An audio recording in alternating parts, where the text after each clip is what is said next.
So please, this is my humble request. ఆదివారాన్ని మనం ఖచ్చితంగా జయించాలి. మొదటిది అదే, ఆది అంటే అదేగా, దాన్ని మనం జయించాలి. ఎందుకంటే మన క్రైస్తవ జీవితంను ఒక క్రమమైన పద్ధతిలో పెట్టడానికి ఆదివారం అనేది చాలా ప్రాముఖ్యం. అసలు ఆదివారాన్ని జయించకపోతే ఇంక మిగతా ఏం జయిస్తారు? నేను శుక్రవారాల గురించి ఎంత చెప్తున్నా మీకు, కనీసం ఇవి లెంటి డేసు, ఈ శుక్రవారాల్లోనైనా రండి అని మీకు ఎంత చెప్పినా కూడా, పోయిన వారం ఎంతమంది వచ్చారు? మొన్న ఎంతమంది వచ్చారమ్మా? ఒక్కరు వచ్చారు. ఇక ఆది అపోస్తుల్లాగా రోజు కూడుకోవడం అయితే మీరు గుడి పని చేస్తారు అనుకుంటా, వేరే గుడి చూసుకుంటారేమో. మీరు ప్రతిరోజు రావాలా, కూడుకోవాలంటే ఇక మీకు మాకు పడతలే గారు, ఎందుకులే కానీ మేము వేరే గుడికి పోతలే అనుకుంటారేమో మీరు.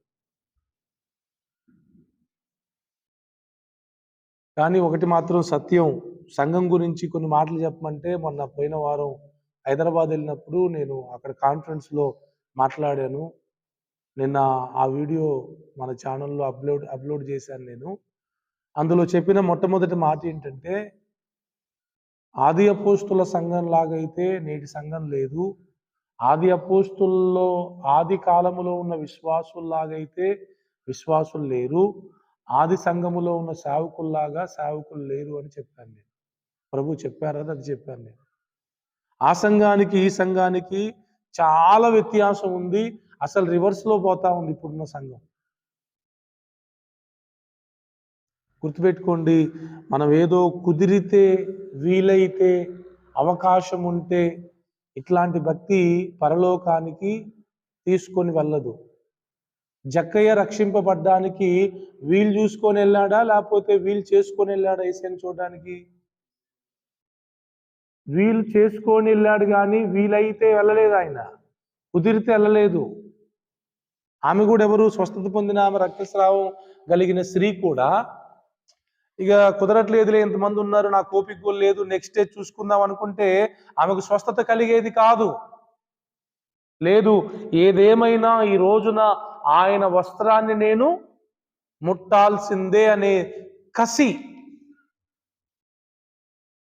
ఆమెను ఆరోగ్యం పొందుకునేటట్లుగా చేసింది. మీరు వింటున్నారా? అసలు మెయిన్ మెసేజ్ నేను పక్కన పెట్టి మీకు ఇవన్నీ చెప్తున్నా.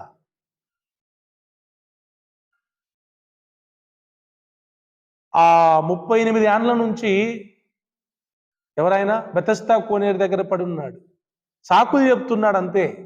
మీరు ఆలోచించండి, 38 ఏండ్ల నుంచి బాగుపడడానికి అవదంటారా? 38 ఏండ్లు అంటే 38 ఇంటూ 366, 65.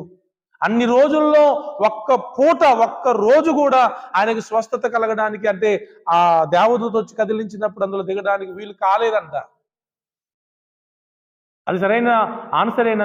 మీరు ఆలోచించండి. Is it a right answer?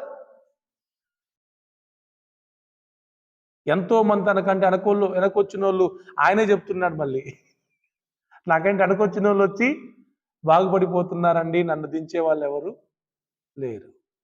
ఏం మాట్లాడతామో, ఏం చేస్తామో కొన్నిసార్లు మనకు అర్థం కాదు.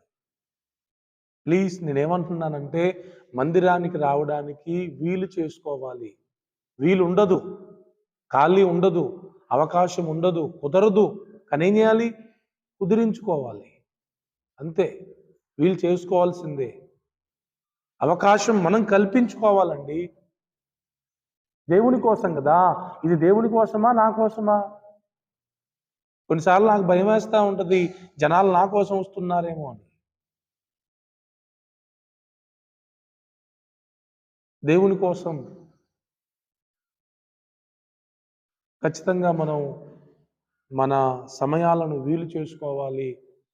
అవకాశాలు కుదుర్చుకునే వారిగా మనము ఉండాలి అని దేవుని సేవకునిగా తెలియజేస్తూ ఉన్నాను.